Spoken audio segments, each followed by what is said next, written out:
C'était très instructif. Alors j'avais un peu peur qu'il y ait beaucoup de cours, et pas beaucoup de communication. Mais finalement, c'était très ouvert, on a pu poser nos questions et on n'a eu pas que de l'oral finalement. Donc j'en suis assez satisfait.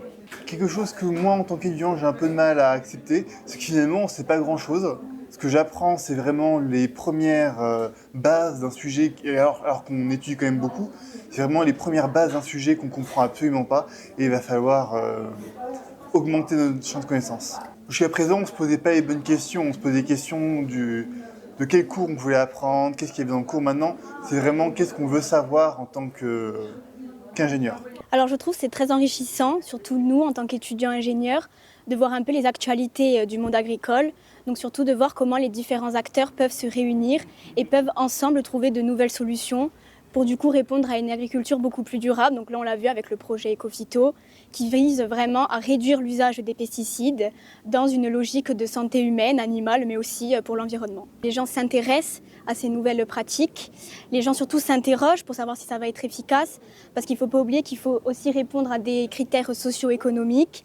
Il faut que les agriculteurs puissent avoir des rendements, puissent pouvoir vivre et donc leur assurer ce rendement tout en leur disant de réduire l'usage de pesticides. Donc c'est un compromis à avoir et c'est pour ça que les différents acteurs se réunissent pour mettre en place différentes solutions et engendrer du coup une collision entre les différentes disciplines pour pouvoir apporter différentes notions de différents domaines. Bien sûr, c'est important. Je parle au nom de toute ma classe. Je pense qu'on a tous des convictions pour l'agriculture, notre territoire, donc la Corse, avoir des convictions et vouloir et du coup participer à ce changement à notre échelle pour l'instant, mais voilà, favoriser la recherche d'encore plus de solutions, encore plus prometteuses pour l'avenir de l'agriculture en Corse. Maintenant, avec les réseaux sociaux, on arrive beaucoup plus à sensibiliser les jeunes sur même le changement climatique, l'agriculture, les besoins d'approvisionnement.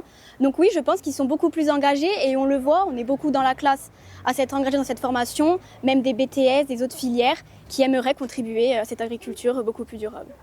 Alors cette journée a été très enrichissante pour nous en tant qu'étudiants, car grâce aux connaissances qu'on a acquises durant la journée, cela nous a permis d'en apprendre plus sur les produits phytosanitaires et de prendre conscience des risques pour la santé, liés à la santé.